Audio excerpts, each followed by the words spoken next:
सबका साथ, सबका विकास का संकल्प, प्रेरणादायी नेतृत्व, सटीक रणनीति, कार्यकर्ताओं का अथक परिश्रम। साल 2014, वो साल जिसका इंतजार दशकों से था। गठबंधन की बैसाखी के सहारे चलने वाली सरकारों से लोकतंत्र क्षीण हो रहा था और देश की राजनीति पर घोटालों और भ्रष्टाचार की दोहरी मार पड़ रही थी।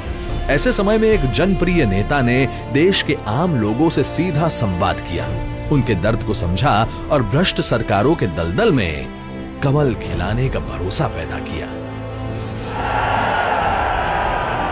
मेरे भाइयों बहनों, आपने 60 साल तक शासकों को चुना है।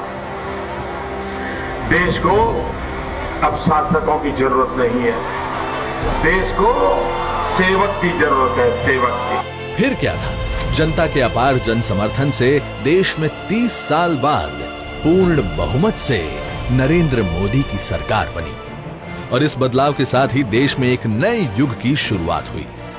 शुरुआत भारत के पुनर्निर्माण की। शुरुआत देश के गांव, गरीब, किसान, शोषित, पीड़ित, वंचितों के हितों की रक्षा की, अंत्योदय के सपने को साकार करने की। शुरुआत से ही नरेंद्र मोदी सरकार ने न केवल जन कल्याण की योजनाएं बनाई, बल्कि अच्छे तरीके से क्रियान्वयन कर देश को त्वरित परिणाम दिलाया। जन धन योजना, इस योजना ने देश के हर व्यक्ति के लिए बैंकों के दरवाजे खोल दिए। मुद्रा योजना से लोगों को आर्थिक सहायता मिल रही है और वो स्वरोजगार के लिए प्रेरित हो रहे हैं। वहीं स्किल इंडिया और उस्ताद जैसी योजनाओं के जरिए युवाओं के कौशल को बढ़ाने पर बल दिया जा रहा है। विदेशी निवेश को आकर्षित करने और देश के कारोबारियों को उत्साहित करने के लिए मेक इन इंडिया, तकनीक को बढ़ावा देने के लिए डिजिटल इंडिया, श्रमिकों के सम्मान के लिए दीनदयाल उपाध्याय श्रमेव जयते योजना की शुरुआत की। देश भर में लगभग 18,000 गांव ऐसे थे जहां बिजली पहुंची ही नहीं थी। दीनदयाल ग्राम ज्योति योजना के तहत 13,000 से ज्यादा गांव बिजली से रोशन कर दिए गए हैं। केंद्र सरकार 2022 तक किसानों की आय को दोगुना करने के लिए पूरी तरह से वचनबद्ध है।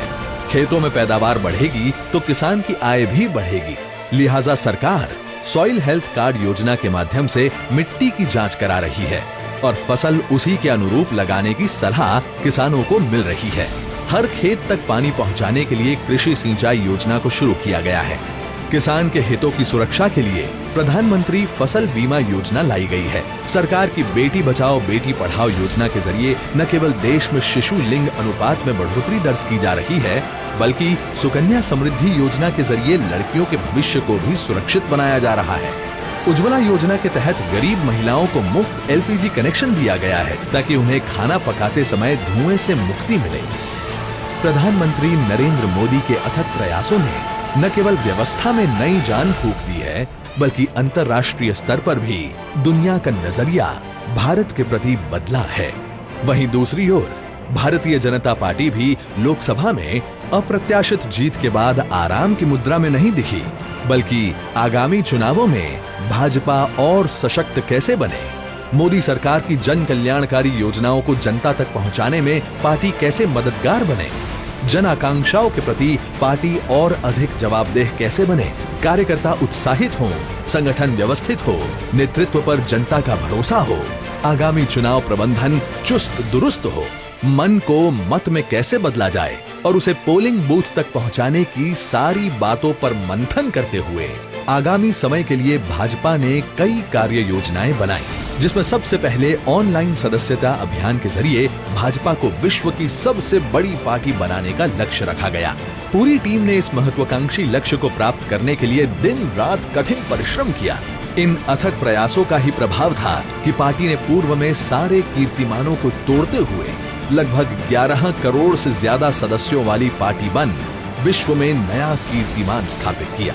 इसके बाद महासंपर्क अभियान का कार्यक्रम बनाया, जिसमें सभी सदस्यों से व्यक्तिगत संपर्क करके उन्हें पार्टी के इतिहास, विकास व उपलब्धियों का पत्रक दिया गया। साथ ही सरकार की उपलब्धियों को भी बताया गया। इस महासंपर्क अभियान की शुरुआत स्वयं प्रधानमंत्री से हुई और कार्यकर्ताओं ने पूरी मेहनत के साथ इस कार्य को पूरा किया। इस दौरान कई राज्यों में चुनाव भी हुए। जहां भाजपा को अपार सफलता मिली। हरियाणा में जहां 2009 में विधानसभा चुनाव में भाजपा को 90 में से 4 सीटें मिली थी, वहीं 2014 में पार्टी ने 90 में से 47 सीटें जीतकर राज्य में पूर्ण बहुमत की सरकार बनाई। महाराष्ट्र में भी लंबे समय से चले आ रहे गठबंधन के टूटने पर भाजपा को अकेले चुनाव लड़ना पड़ा। फिर भी भाजपा ने सबसे अधिक सीटें जीती।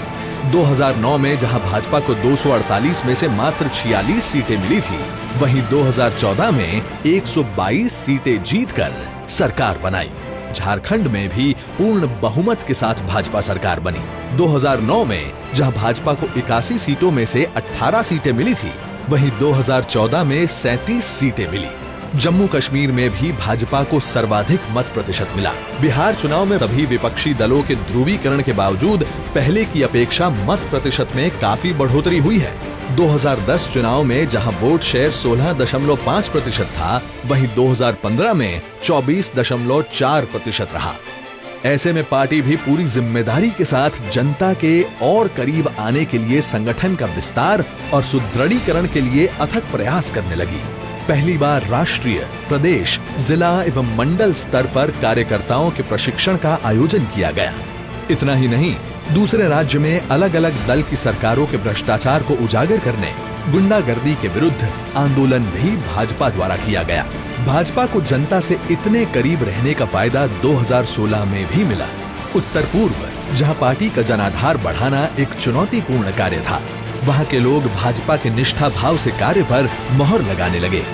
असम में पहली बार भाजपा पूर्ण बहुमत के साथ सत्ता में आई। 2011 में जहां भाजपा को 126 में से 5 सीटें मिली थी, वहीं 2016 में 29.5% वोट शेयर के साथ 60 सीटों पर जीत मिली। पश्चिम बंगाल, जहां भाजपा 2011 में एक भी सीट नहीं जीत पाई, 2016 में 10.2% वोट शेयर के साथ 3 सीटों पर जीत दर्ज की। दक्षिण में भी पार्टी की स्वीकारता बढ़ने लगी।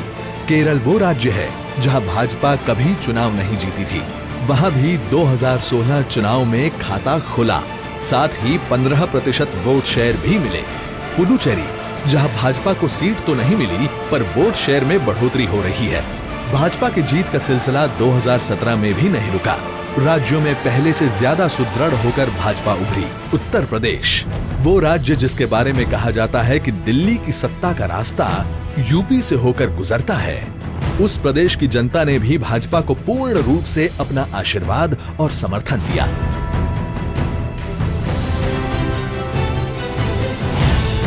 उत्तराखंड में भी भाजपा ने 2/3 से ज्यादा सीटों पर जीत दर्ज की।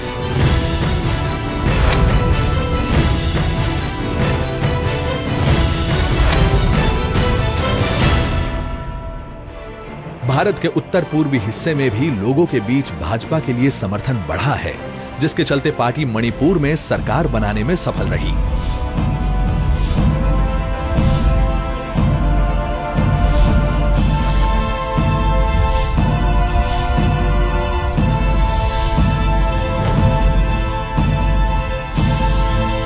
गोवा में लगातार तीसरी बार भाजपा सत्ता में आई। केवल विधानसभा चुनाव ही नहीं, साल 2015 से लेकर अब तक हुए स्थानीय निकाय चुनाव, जिला परिषद चुनाव, नगर निगम चुनाव या पंचायत चुनाव, कोई भी चुनाव हो, हर चुनाव में भाजपा ने नए कीर्तिमान स्थापित किए हैं और देश के कोने कोने में लगातार कमल खिलता रहा है। देश में अब निराशा का भाव नहीं है, बल्कि एक नई आशा के साथ देश की जनता भाजपा और मोदी सरकार के साथ कदम से कदम मिलाकर चलना चाहती है, ताकि भारत का पुनः निर्माण हो सके। देश के 17 राज्यों में भाजपा की सरकारें जन सेवा में लगी है। भारत की लगभग 61% जनसंख्या भाजपा शासन से जुड़ी है। पार्टी की अब तक की यात्रा में कितने ही कठिन पड़ाव आए, संघर्ष का दौर चला, कदम कदम पर चुनौतियों का सामना करना पड़ा, किंतु पार्टी से जुड़े हर व्यक्ति ने, हर एक कार्यकर्ता ने चुनौती को अवसर मानकर कार्य किया और इसी का परिणाम है भाजपा के सशक्त होने से देश भी सशक्त हो रहा है और एक भारत श्रेष्ठ भारत की दिशा में आगे बढ़ रहा है।